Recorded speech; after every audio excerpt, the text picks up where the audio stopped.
right. Well, Tommy, welcome. Appreciate you joining us today for kind of our Identity Inside kickoff that we're running. And the purpose of this is obviously bringing together a lot of executives, industry luminaries, people that are involved around the identity industry, to the overall fraud and KYC, AML environment, as well as, again, kind of broadening it out to look at the industry as a whole as we've moved from kind of the push around digital adoption and the digital lifestyle that we all see out there and how that's affecting everyone. So we kind of have this world of identity inside, and you were kind enough to join us, and it's kind of fun, talking about your background, and you're an ex-UVA guy, which I went and did a little research on that, and obviously a great volleyball player that was out there cranking away too. So it would be fun to hear a little bit about your background, how you got into this space, and ultimately this line of work, and what drove you. And for people who don't know out there, that obviously Alloy is a very successful business at this point in time, growing, has raised over $150 million, roughly, maybe a little more than that, with a market valuation of over 1.35 billion recently. So Series C. So congratulations on that. So obviously a really exciting company and doing a lot of great things for its customers and its team. And so it'd be great to hear a little about yourself and how you dove into the industry, and then we'll dive into ultimately some focus points that I think will be quite interesting for our audience to listen in on. Very cool. Well, thank you so much for having me. And it's so great to be able to talk to you about this, because I know of all the things that you've seen in digital identity, and then, me kind of coming behind and seeing some of the things that I've seen now, and then you're back in the seat now running digital identity company. And it's just great to get to talk to you about it, and super excited to share our insights. For people who don't know, Alloy is an orchestration and integration and decisioning tool. Decisioning is really what it's all about, making the actual making of the decisions about digital identities. And we operate purely in the fintech space. We help with decisioning customers as they come through the door, KYC, fraud, et cetera. We help with decisioning for credit underwriting. So we can give you an account, but which account should we give you and at what price, as well as transactional monitoring. Our mission is to help financial companies deploy safe and seamless digital experiences, safe for the company, seamless for the user. And we want to really want to bring that across the entire life cycle, from sign up to underwriting for products to transactional monitoring. What that puts us in the position of is needing to work with a lot of other companies, because we absolutely can't do even sufficiently close to all of that alone. And so we spend a lot of our time making sure that we can integrate with, talk to, partner with best in breed, and everything that our customers might want to do across every avenue of identity verification. I got in the space, and I'm sure we'll talk about that a little bit more, but we're going to try to avoid talking too much about Alloy, or we're just generally going to try to talk about trends, but that's the Alloy stuff. We can talk about it more if we need to. And I generally got into the industry as a product manager in ACH payments. And I really fell in love, and really was my co-founder, Laura, who started to show me the ropes of this. But I really fell in love with digitization of financial services. I think as financial services digitize, they tend to get in more people's hands. So increased access and effect is what I really care about. Not just the theoretical ability to access financial products, but people's actual real lived experiences accessing financial products. Those products tend to be lower fee for them. And that's actually been a really, really remarkable macro trend that's been awesome, and sort of has very few caveats.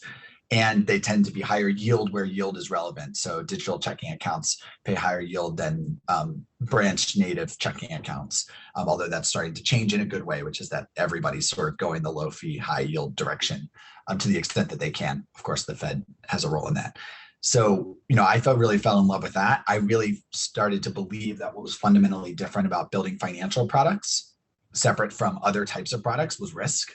Mm-hmm. If you build, a note-taking app, when people tip, tip, tap, tap on the note taking app, they can't stake money from you. But literally everything that happens in financial services, people enter numbers and hit buttons and they can steal that money. They can launder that money. They can just not be able to pay back that money. It just depends what it is, but it's all risky. And I think that's foundationally what's different in financial services. I got really passionate about solving it. Here I am 7 years later, like, what am I doing with my life? But like somehow still obsessed and excited about this problem every day when I get out of bed. Oh, that's great. I mean, it's interesting. Was there any particular one or two particular items that when you were getting into kind of the ACH world and the movement of money and the digitization of the way that money moved, was there a particular couple things that were, and I don't call them the aha moments, but where it drove you into starting, Alloy, where you and your team started Alloy, which was, hey, this thing drove us crazy. Yeah. And it's kind of that catalyst, right? I would call them aha moments. So I was very surprised by a couple of things when I was in the payments world. One is people don't realize that ACH payments, which are bank-to-bank payments, it's when you provide your account and routing number or other methods, which we can get into, to connect a bank to another bank to be able to process money directly. So it's not using the card network. It's not putting in your card number. It's going into your online banking or off a check and typing in your account and routing number, or now using like a Plaid or a Yodlee to link your bank together and then moving money that way. So it's the way you move money from your old bank to your new bank, from your existing bank to Robinhood, from your existing bank to Stash. It's how you move money that way. And I was very surprised when you really look under the covers of the payment system that literally banks just hand each other files saying, move all the money from this bank account over into this bank account. And the banks just go like, I trust you. Okay, sweet. Like, we're going to take all the money from over here and we're going to put it over here. Right. And the reason that system works is because the banks and the processors that send files to banks are responsible for if that's wrong. They're on the hook for if the customer goes, I didn't do that, and the money can go ahead and come back. In the credit card network world, those are called chargebacks, and it's the same risk. But the amount of tooling that had been built up across to stop credit card chargeback risk is like, it's been 50 years of innovation in that space. When it comes to financial services, which almost always operate primarily in terms of moving money around to each other on ACH, it was like, you either got it right or you didn't, and there was nothing to stop you if you got it wrong.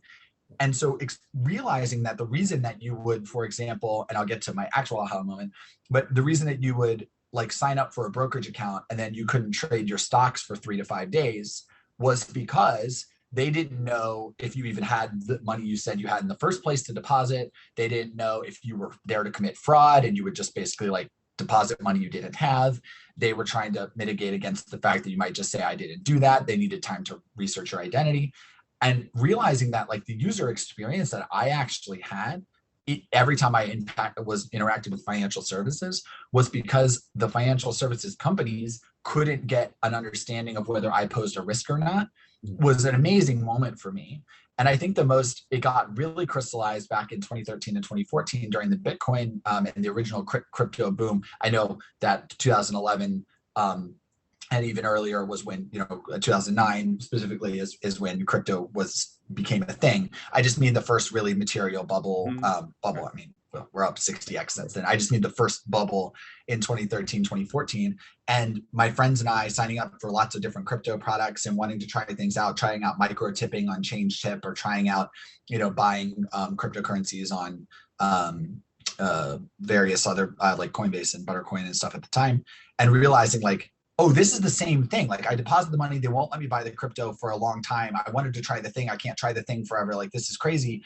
And connecting the dot between that and the traditional financial services system and being like, oh, these are the same, they have the same problem. Like neither one of them has solved this. They've solved things on the other side of it. They can move the money really fast once it's in, but they can't figure out all the rest of this stuff. It was something that I really couldn't let go of. And realizing that there actually was a direct interplay between risk and user experience, I was like, well, that's interesting. That probably applies to a lot of folks, and it probably affects a lot of things. And that was sort of the slippery slope that got me to where I am today. Well, that's great. No, that's a great story. Yeah, I mean that the evolution, which is still in play to a large extent, around how core banking interacts with digital payments and in the entire digital transfer, I'll call it digital transaction market, is still plaguing a lot of areas in there. And as you said, that Unsolved was where still they used somehow. to, yeah, batch things over, right? Where it would just move over and kind of move back and forth. So no, very, very interesting. Well, so the you know, as Alloy has certainly grown and evolved, and you know, you've all evolved with it and seen the changes in the activity within kind of the I'll call it not only the digital banking markets, the payments markets, the digital identity areas, and how identity has come to the forefront really for a while. It was payments, and payments was doing a lot of stuff. Mhm. Risk and payments are obviously, you know, very intertwined, as you pointed out. And then you've really seen identity layered over that and becoming a big thrust. And where to date, I think we had talked about this a little before, of where these teams and companies and institutions are approaching how to deal with fraud and how to model against it and how to look into it. I mean, what are your thoughts on really the best ways for those teams to approach these areas and what to be looking out for? Yeah, so there's two parts to it, and one I won't go into, but the one I won't go into is just always remember that risk and user experience are intertwined. So there's just too much to unpack with that. So I'm not going to like tear that apart, but just always remembering. So let's start with that principle. And then the other principle that I think about the most is just make the assumption that fraud and other types of risk are multivariate.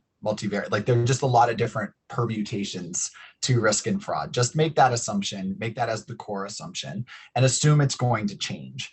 And I always recommend that people think, or I always at least challenge people to think about whether they are trying to solve the problem that's directly in front of them, or if they're trying to make sure they have a set of tools and tactics that can solve the problems that both exist and may exist. And so to give you an example of where I really feel like this will break down for people is what I see, and the biggest mistake that I actually see larger financial institutions, I think, making more than smaller financial institutions, but everybody makes this mistake, are fintechs versus large banks. But I think larger banks are making this mistake the most, is they'll say, hey, you know what we should do? We've got a bunch of fraud. We should try to model our way out of it. We should try to take the data that we have from our customers. Let's use machine learning and other stuff, and let's just try to spot the differences between the good customers and the bad customers internally in our own silo. Like, let's do that ourselves. And we'll get so good at that someday that we will so deeply be able to tell the difference that we'll be able to tell the difference, and then we'll sift the good from the bad. Well, there's a few problems with that.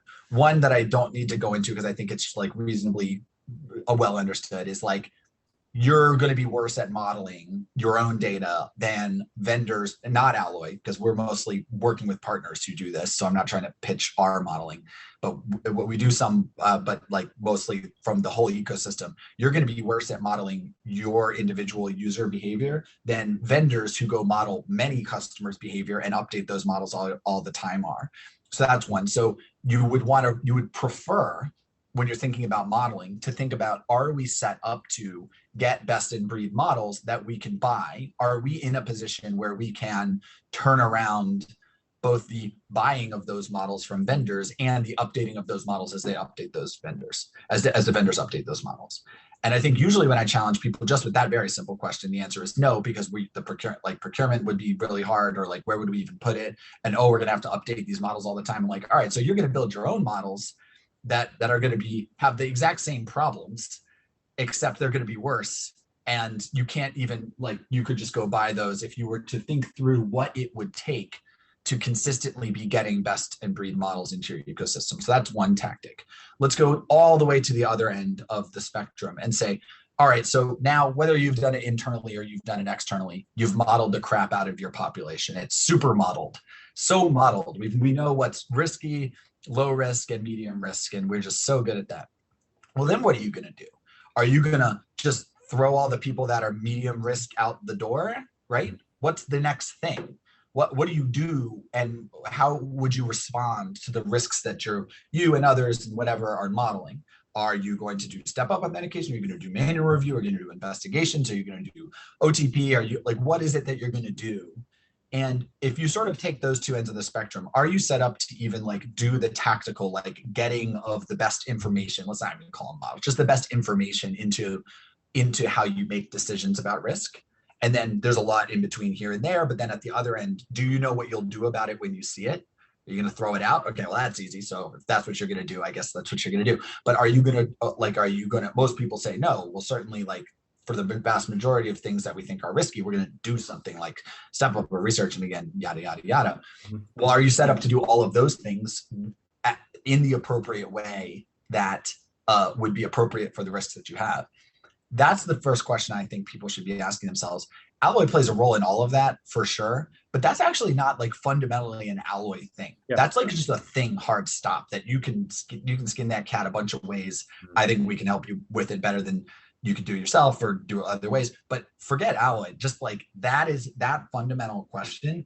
If the answer is like, no, I can't do any of that, we're trying to solve the problem in this box that's right in front of us, I just think you're going to have a bad time. And even if you have a good time for 3 months because you figured out the thing that was sitting right in front of you, or the last fraud attack you were under, when your risk appetite changes, when the fraud changes, when your user experience team comes down and goes, why are we turning half our customers away? And you go, oh, because like some of them are high risk, we don't know what to do. Like some external change is going to come, and you're going to be like, oh man, like, well, now what? Because we just focused on like modeling the thing and then we were done, and crap. That's the end of that. So that's the first thing that I ask people to think about, or it's not the first thing, it's the foundational thing I think people should be thinking about. And so, I mean, when I listen to that, a lot of that is a siloed thinking of how to approach fraud instead of a networked approach is really what you're talking about. And I won't even just say necessarily a network approach. Is it an emic approach? Yeah, it's almost a market approach or an industry approach where there's a lot of providers out there to date that see very different levels of fraud across very different types of activities, whether they be banking, whether they be marketplaces, whether they be gig, whether they be healthcare. I mean, and so the way that things are modeled or what can be looked for, there are certain patterns across those markets that are applicable. But then there's stuff that's just very specific. So when you're looking at that, and if you think about kind of your experience with this stuff, is when you're looking at that, how do you think it's best if someone were sitting on the other side of this and say, well, then Tommy, how should I be directed in this? If that's the first question, then tell me what I should do. If I've said, you're right, I don't want to just model myself and figure it all out of these little things. How should I approach it? What's the right way to go after the overall industry?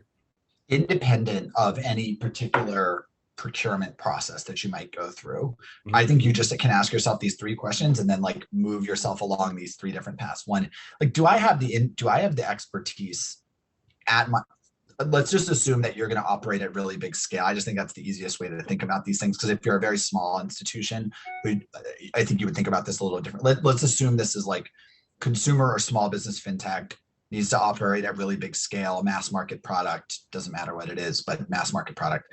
You ask yourself, one, do you have the expertise to understand what you see? Because if you don't, your teams operate out of fear when it comes to risk and fraud. If they don't have the people around the table who will be able to understand what is kind of what's being said to them by their partners, what they're looking at when they're talking to their data science teams or their data teams. So just, do you have experts around the table? And experts, that seems like such a high bar. It's not that high of a bar. I'm just talking about people who think about this stuff, have thought about it regularly. I'm not talking about building the super expert loss prevention team. That's amazing.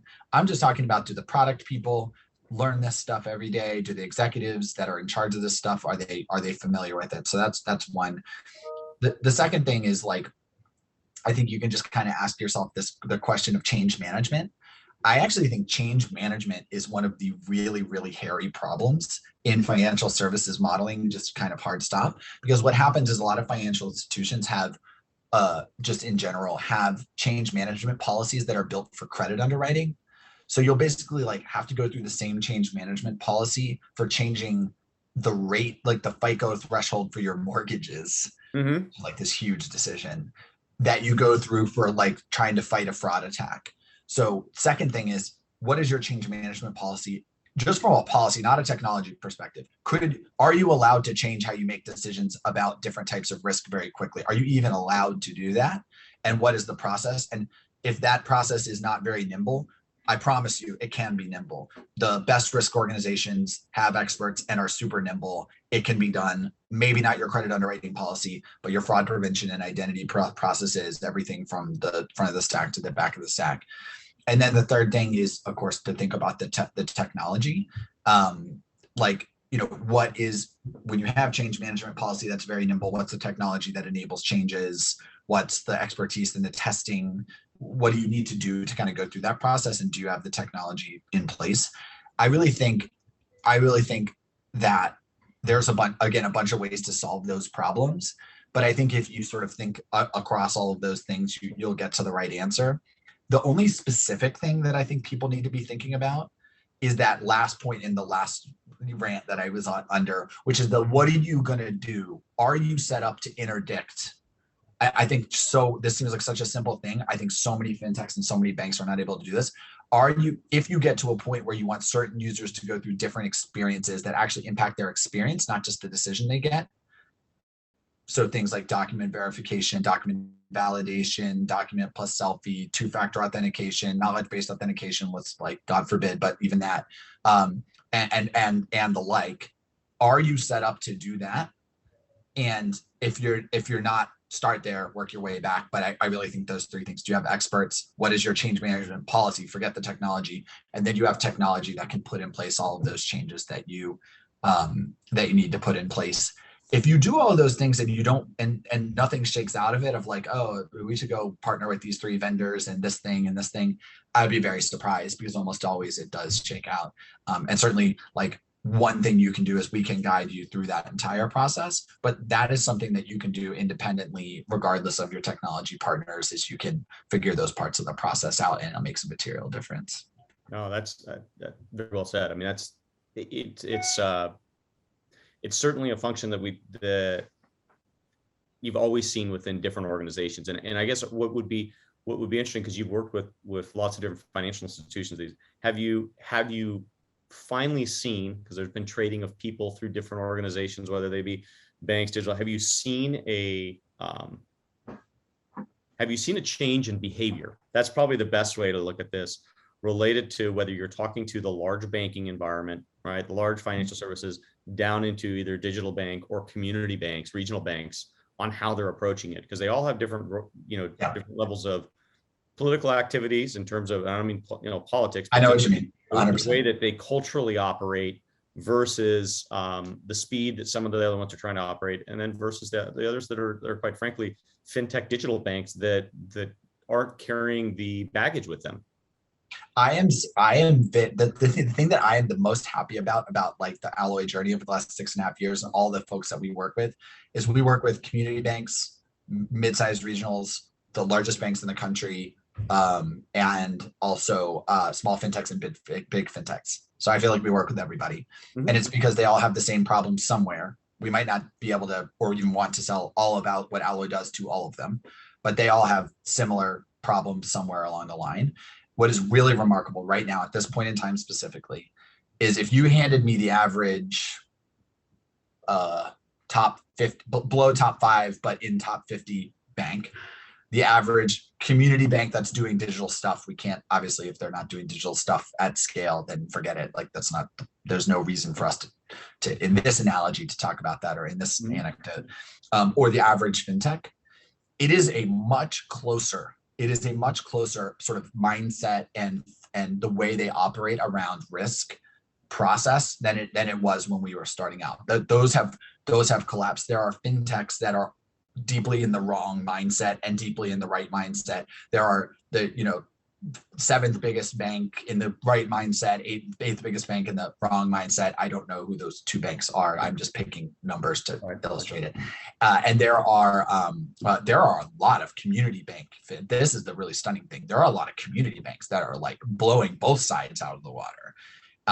And I think that's partially because there have become this class of community bank that are both a bank, so they have all the bank stuff going on, but they're also doing banking as a service, fintech partnerships, all sorts of stuff like that. And so they're operating at scale, but they're also a small bank, so they don't have a ton of like operating leverage. Right. And so they almost uniquely are never going to be able to raise venture. Some of them actually do raise venture capital. For the most part, can't raise venture capital or don't want to. So therefore can't spend a lot of money operating at really big scale, but they're still a bank. And they've had to be really clever, and they've had to really like build organisms within the company and cultures that have to reject certain things that normally would exist at certain banks. Super risk off, like risk off in the worst way, like risk off for risk's sake instead of like risk based approach, which isn't risk on or risk off. It's just risk based. What's our risk and how do we mitigate it? That our technology partnership on, they're looking for technology partnerships. They're willing to churn through them too. They're willing to be like, you suck, like next. And they're not making these like 10-year buying decisions.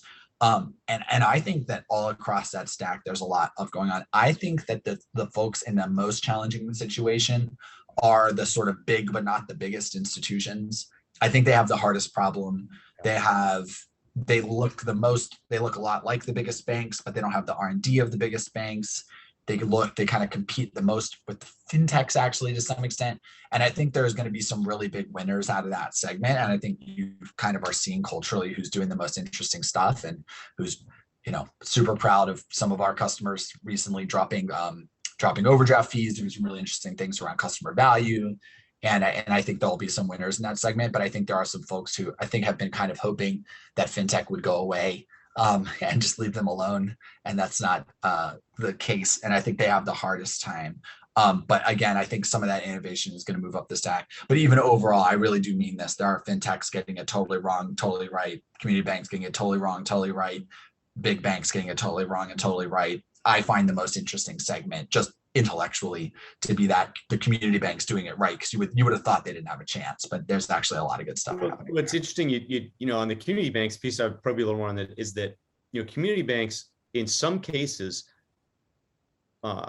didn't know what they were banking for a period of time, right? So they're very, obviously the function is you're entrenched in your community and you're supposed to be local. There was supposed to be fees, whether you went to the school and there's a community bank that you worked with that was part of the credit union or the community bank function of that area.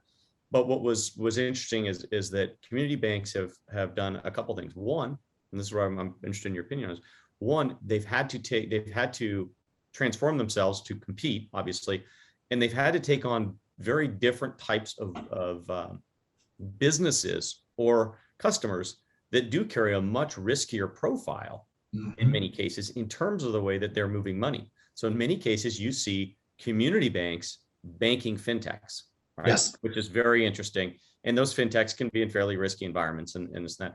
Or you've seen community banks turn around and actually decide, and I'll lump credit unions in with that whole function, decide to rapidly invest into these markets and their technology and kind of leapfrog where they were before, because in many cases they were using quite outdated and systems that allowed, back to your point of risk modeling and fraud, allowed people to enter their banking functions through fairly weak KYC processes, right, and quite frankly fairly weak AML capabilities, as they've straddled between physical and digital environments.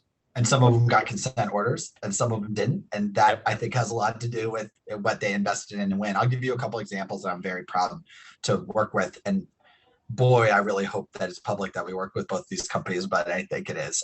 Well, one of them I'll just reference more broadly in different terms. So what the folks who led our Series B is Canopy Ventures, and there's the Canopy Ventures basically comes from the founders of Promontory and the founders of Live Oak Bank. Live Oak Bank's just phenomenal, this really just beautiful story of community bank in Wilmington, North Carolina. They decided to go bank a bunch of niche small business banks, banking customers that needed very specific things. I think dentist is one of them, but don't quote me. And they had to build a bunch of technology to facilitate that type of lending.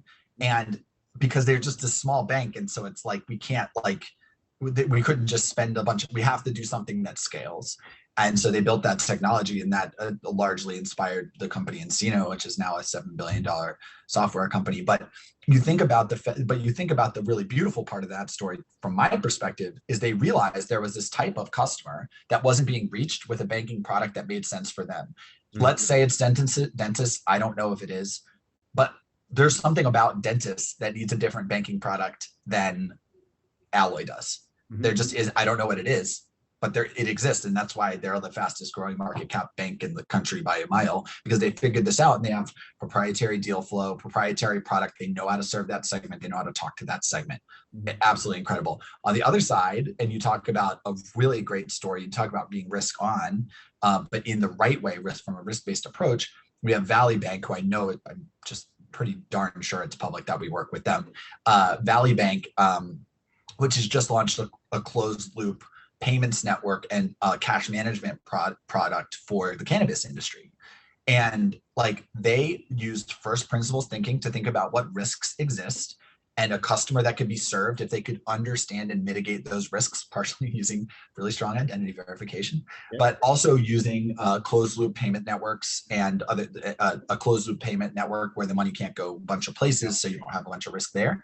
And they're launching a cash management product that's badly needed by the industry. I think it'll be super successful. And it's because they used first principles, scaled thinking, risk-based approach, and a customer-centric mindset. There are examples of that all over, and just like I can think of so many, but they're all over. And some of those are starting to actually become like real scaled businesses that are very interesting. They're very like, it's more like a credit union in the sense that their community is the dentists of America.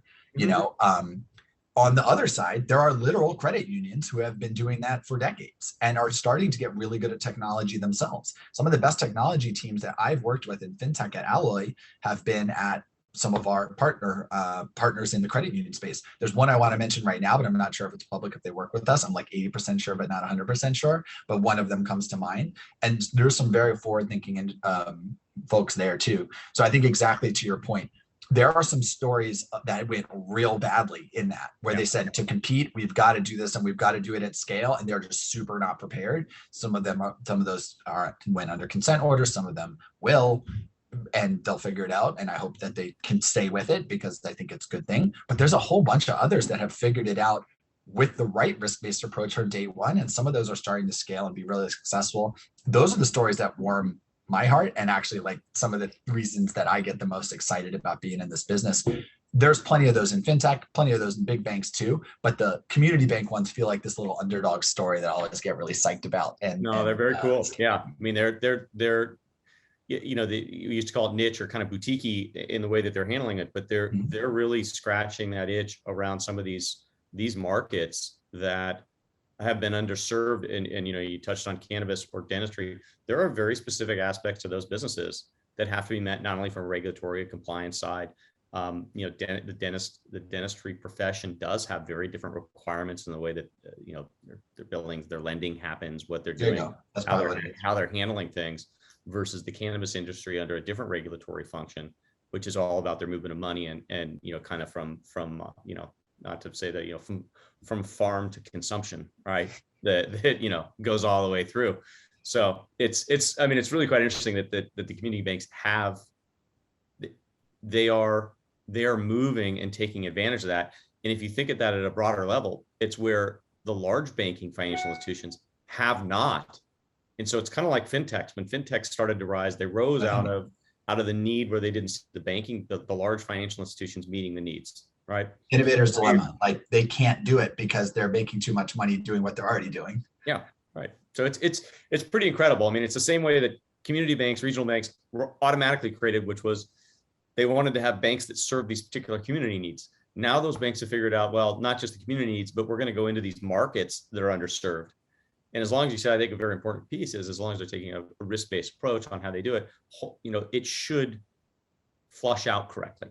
Yeah, I'm actually hopeful it continues and grows, because one of the other nice things about these community banks doing national business of various types is they do reinvest. Then they have to, from a regulatory framework, they have to then reinvest the actual proceeds of that back into the communities. So what ends up happening is you'll have like a community bank banking some niche nationally, making a bunch of money or just generating a bunch of deposits that way. And then they do the lending in their own backyard, or at least predominantly in their own backyard. And that has like a nice little sort of like encapsulated community effect around that lending that might, again, not be reached there. That's not true of all of them, because some of them are national lending businesses. So that wouldn't be relevant, but some of them, all of them do it to some extent, and a lot of them do it. So as like just my plug to any regulators out there.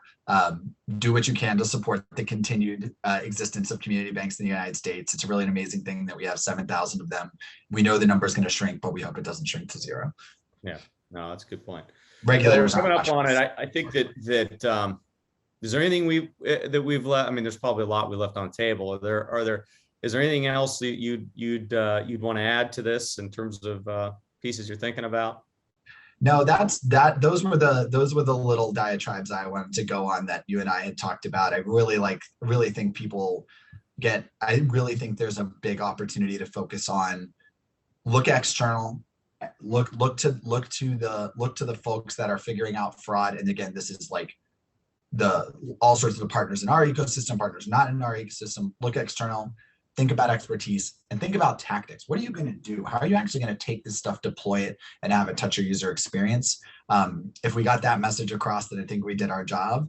And as always, just like pleasure to talk to you. Thanks for having me on, man. Yeah, you as well. I think your point on that not feeling shameful that you've got these fraud issues and reaching out, and probably, which was something that was really important for us, is networking through these groups and getting an idea from everybody, because the only way to do that is generally as a network, meaning a network of people, a network of companies that go after those common threads. And there's a lot of them, but there's a lot of them threads. And there used to be kind of a shameful function, which is, oh, we're getting crushed by fraud.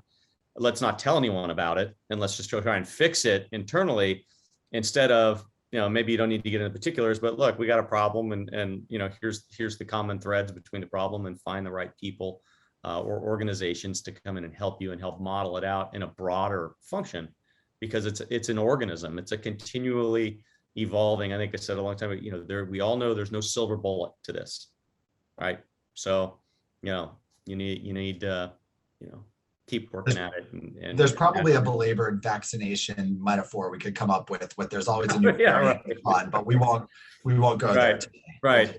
Yeah. Whack-a-mole. So it's yeah, I get it. Well, look, always a pleasure to spend time with you running through these things. And I know we're going to spend some more on different subjects. So if I don't get a chance to talk to you before Christmas, and the holidays, Merry Christmas, Happy Holidays, Happy New Year to you. And hopefully we get a chance to talk before then. Thanks, Garrett. Happy holidays to y'all too. All right. Thanks.